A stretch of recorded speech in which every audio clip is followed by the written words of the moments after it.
In this lesson, we're going to learn how we can use the retiming feature in RealFlow.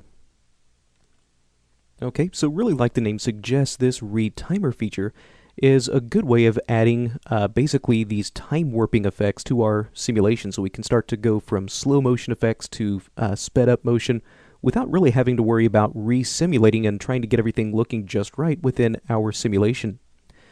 So essentially what we start with is just our standard animation. So I've got just a little preview here. So you can see I have this shatter effect, very similar to what we set up in our previous lesson. So what I'd like to do is now come in and add a little bit more of a slow motion effect right where this explosion actually happens. So kind of slowing that down and then kind of transition back out into a faster motion. Now, in previous versions of RealFlow, this would have been very, very difficult to set up. We would have had to gone through and actually reworked our simulations. It would have been a very, very tedious, very, very time-consuming process. Now with this retimer tool, this becomes very, very fast and very, very easy. So the first thing we need to do is just come in and essentially just start by selecting our retimer. So without really having to worry about having anything selected, let's just go up to Retime Simulation. Now up here we have our main timeline.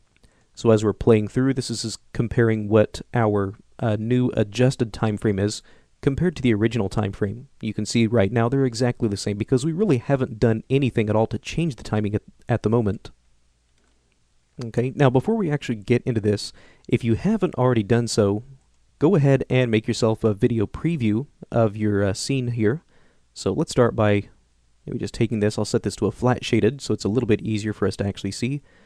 And let's come in and just do, again, a quick video preview. All right, there we are. So all we need to do is have this in place because this will make it much, much easier for us to actually test our retiming functions before we actually run that on our new simulation. So again, we'll go back to our retime simulation. Let's start by going into our Try on Movie Player. Once we have actually made our video preview, we should actually have something here in this Frames folder. So let's just start by clicking on that. And what I'd like to do is just start by finding out where I actually want this slow motion effect to start.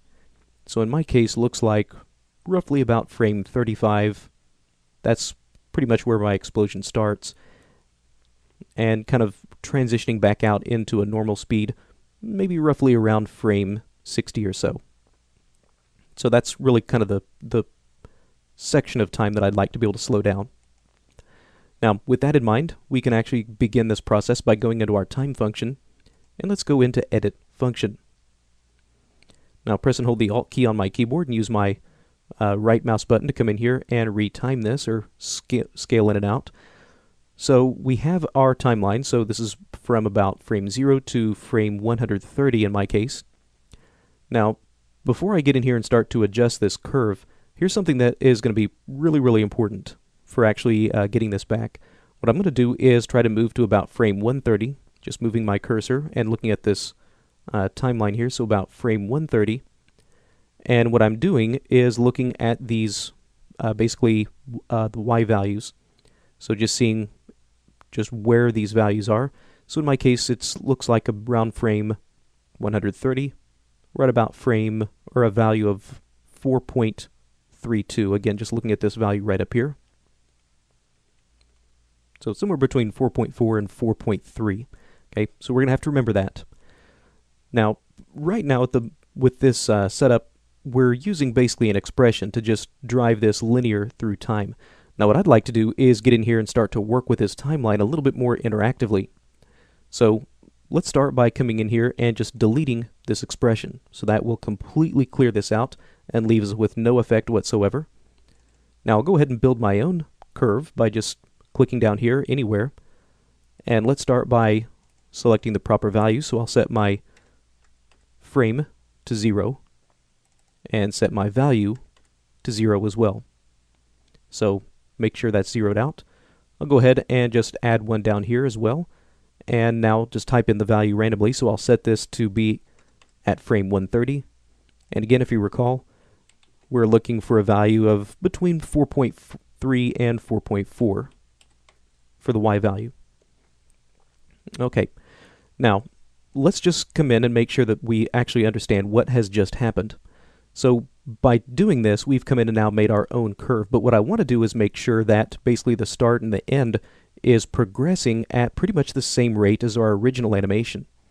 Now to test this, if I press OK, and now look at our timing example, you can see my output frame is 74, original frame is 73. So I'm pretty much spot on as far as making sure that the timing has not been altered so far. So now that I can have this in place, now I can start to come in and really start to rework the timing of this. So again, press and hold the Alt key on my keyboard, use my right click and my middle click to kind of move around in here. Now, if you recall, I'd mentioned that around frame 35 is where I wanted the slowdown to start. So again, watching my frame up here, go ahead and move my cursor to around frame 35. There we are, and now I'll just double click. And I also wanted this to stop around frame 60, so I'll double click there as well. So now, this is where some of the fun starts, because we can start to come in here and now just start to take some of these keyframes, maybe come in here and set these to more of a Bezier so we can actually start to retime these. And I'll do the same over here as well, so I'll set that to a Bezier. And with both of these active, or I'll select both of these, and I'll break the tangents on both of those, so that way I can actually move both of these handles independently. So really, if we want our timeline to start to slow down, we can start to take certain segments of time and begin kind of flattening those out. So what we should see is now we have our time that progresses up to a certain point and then really starts to slow down and then should start to ramp back up. So let's go ahead and take a look at that. Again, we can come through here and play. We can get an idea of just where this slowdown is going to happen. Now to actually see this effect, we can come in and try on Movie Player.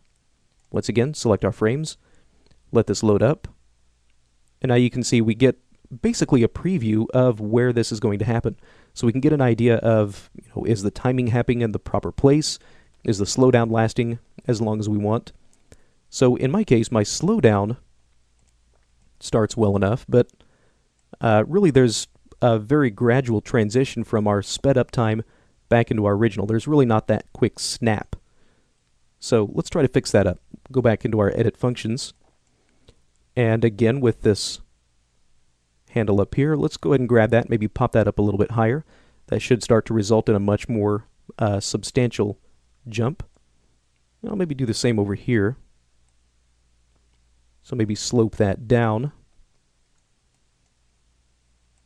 Maybe flatten that out as well. So let's come in here and again just flatten that out. So now we should have some really substantial jumps in our time. So again, select this, try on Movie Player. There we go. That's starting to get a little bit better. So now you can see we have this really abrupt change in our time. So this nice slow explosion and then back out again. So let's maybe come in here and extend that a little bit longer. And again, try on Movie Player. So it's really just this process of coming in here and reworking some of these things until you just find really just what you like. So again, at this point now this is looking pretty close to what I would imagine my final animation would need to be. So once I have this preview, now I can simply go in and choose Retime. Now RealFlow is going to go in and re-simulate that and retime that. Now if I actually come here into my timeline and start to scrub through, we shouldn't really notice any difference in our animation. It should look exactly the same as it did before. However, whenever we go into this retime option, we do have these input and output settings. And we'll explain these a little bit more as we start to get into our actual export central here in one of our later lessons.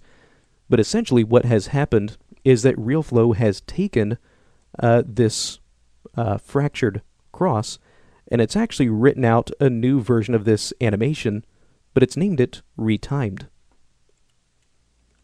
So if I were to go into the project folder for this lesson 16, if we take a look inside the objects directory, you see here's our animation, and here's our animation retimed.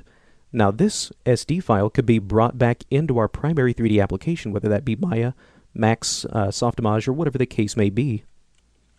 So by bringing that in, if we were to go into something like Maya, for example, go to File, Import, and again, I'll go into my Lesson 16 Start, go into Objects, and I'll grab this Animation Retimed. Go ahead and import that in. You can see Maya will go ahead and bring that in. And let's make sure that my timeline is extended to the proper duration. I'm going to set that to a shaded view. And now if I were to scrub through here, you can see here's our new slowed down animation.